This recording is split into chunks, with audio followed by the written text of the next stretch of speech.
Union পরিষদ chairman পদে প্রার্থীদের শিক্ষাগত যোগ্যতা ন্যূনতম স্নাতক কেন করা হবে না তা জানতে চেয়ে রুল জারি করেছে হাইকোর্ট। একই সঙ্গে শিক্ষাগত যোগ্যতা নির্ধারণে ব্যর্থ ইউনিয়ন পরিষদ আইনের ২৬ ধারা কেন সংবিধানের সঙ্গে সাংঘর্ষিক নয় তাও জানতে চেয়েছে আদালত। এ নিয়ে আরও জানাতে ট্রাইব্যুনাল চত্বর থেকে যোগ দিচ্ছেন সহকর্মী জাহিদুল বাশার। বাশার, রুল জারি করে হাইকোর্ট কি বলেছে, আর যারা রিট করেছেন তাদের বক্তব্য পাওয়া গেছে কিনা বিস্তারিত জানাবেন।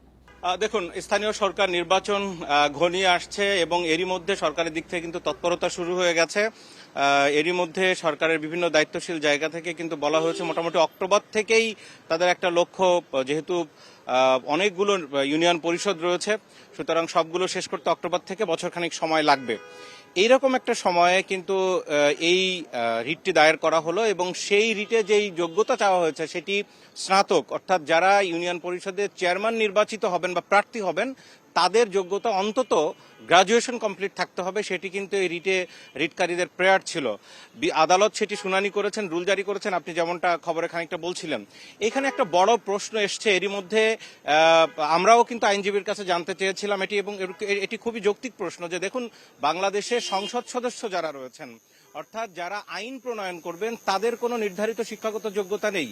সেই ক্ষেত্রে একজন চেয়ারম্যানের, যিনি একটি ইউনিয়ন পরিষদের নেতৃত্ব দিবেন, তাকে কেন স্নাতক অর্থাৎ অন্তত গ্রাজুয়েশন ন্যূনতম পক্ষে সেটি কমপ্লিট করতে হবে বা সেই ডিগ্রি থাকতে হবে, সেটি কতটা যৌক্তিক?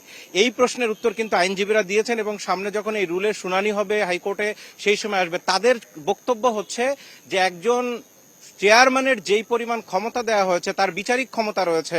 আপনি দেখবেন যে ইউনিয়ন পরিষদগুলোতে গ্রাম্য আদালত বসে, সেখানে সব মিলিয়ে ২৮ ধরনের কিন্তু কার্যক্রম একজন চেয়ারম্যানের সেটি পালন করতে হয়, তাকে সেই কার্যক্রম দিনভর করতে হয়, সেখানে ওয়ারিশ সার্টিফিকেট দিতে হয়। এই কিছুক্ষণ আগে আইনজীবী আমাদের সাথে কথা বলছিলেন, তিনি বলছেন যে এরকম অসংখ্য প্রমাণ আছে যে একজন চেয়ারম্যান তিনি ভুল ওয়ারিশ সার্টিফিকেট দেওয়ার কারণে আরেকজনের সম্পত্তি আরেকজন নিয়ে যাচ্ছেন, এরকম অনেক ঘটনা রয়েছে। এছাড়া ৩ লাখ টাকা পর্যন্ত তিনি জরিমানা করতে পারেন, ফৌজদারি দেওয়ানি বিভিন্ন মামলার কিন্তু তিনি গ্রাম্য আদালতের যেই পর্যন্ত ক্ষমতা আছে সেই বিচার করতে পারেন। সুতরাং তিনি ওখানের বিচারক, তার এই যোগ্যতাটা থাকতে হবে, যেটা একজন সংসদ সদস্যের ক্ষেত্রে এই ধরনের প্রশ্ন নেই, কারণ তাকে এই ক্ষমতা দেওয়া হয়নি। তিনি সংসদে আইন প্রণয়ন করেন, কিন্তু তিনি কাউকে বিচারিক ক্ষমতা দেওয়া, অর্থাৎ তিনি কোথাও ম্যাজিস্ট্রেটের মতো কোথাও তার যেই ক্ষমতা প্রয়োগ করবেন বা একজন বিচারক হিসাবে তিনি নির্ধারণ করবেন কোনো বিষয়, সেটি সংসদ সদস্যের বেলায় নেই। সুতরাং সেইটি অন্য প্রশ্ন। কিন্তু সেই জায়গা থেকে যদি তুলনা করা হয় সেক্ষেত্রে একজন চেয়ারম্যানের অবশ্যই তার ন্যূনতম শিক্ষাগত যোগ্যতা নির্ধারণ করা দরকার। এবং আইনজীবীরা যেটি বলেছেন যে আগামী দিনগুলোতে বিগত সরকারেরও অনেকটা চেষ্টা ছিল এবং বর্তমান সরকার সহ সামনে যত সময় যাবে স্থানীয় সরকারকে আরো শক্তিশালী করা হবে, মানুষের যেই নাগরিক সেবাকে বৃদ্ধি করার জন্য সেই জায়গায় একজন চেয়ারম্যানের অনেক ভূমিকা থাকবে। এরই মধ্যে অনেকগুলো লক্ষ্য নির্ধারণ করা হয়েছে, যেখানে উপজেলা পর্যায়ের অনেক সেবা ইউনিয়ন পর্যন্ত নিয়ে যাওয়ার চেষ্টা করা হচ্ছে।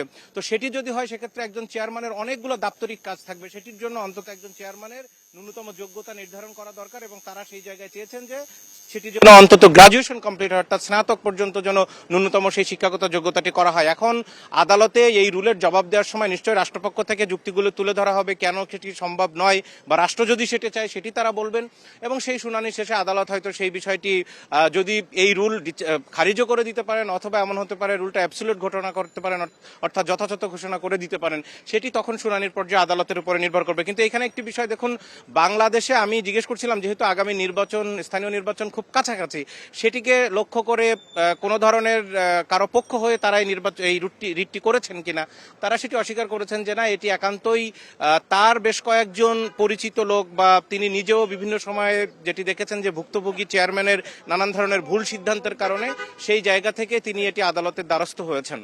তো এই ছিল মূলত আজকের এই বিষয়ে। আর আরেকটি বিষয় দেখুন, আদালত কেবল রুল জারি করেছেন, অর্থাৎ আদালত রাষ্ট্রের কাছে জানতে চেয়েছেন যে কেন চেয়ারম্যান প্রার্থীদের ন্যূনতম যোগ্যতা স্নাতক পর্যন্ত শিক্ষাগত যোগ্যতা করা হবে না।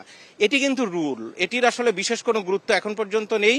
এটি রুলটা অ্যাবসুলেট হলে বা বাতিল হলে সেটি তখনকার বিষয়, কিন্তু রাষ্ট্রপক্ষ এখন যুক্তি দেবে যে কেন এটি করার দরকার নেই বা কেন যৌক্তিকভাবে এই মুহূর্তে এটি। সংবাদ সংগ্রহ করতে থাকুন, নিশ্চয়ই পরবর্তী সংবাদ আপনার কাছে আবারও যাব। হাইকোর্ট চত্বর থেকে জানাচ্ছেন সহকর্মী জাহিদুল বাশার।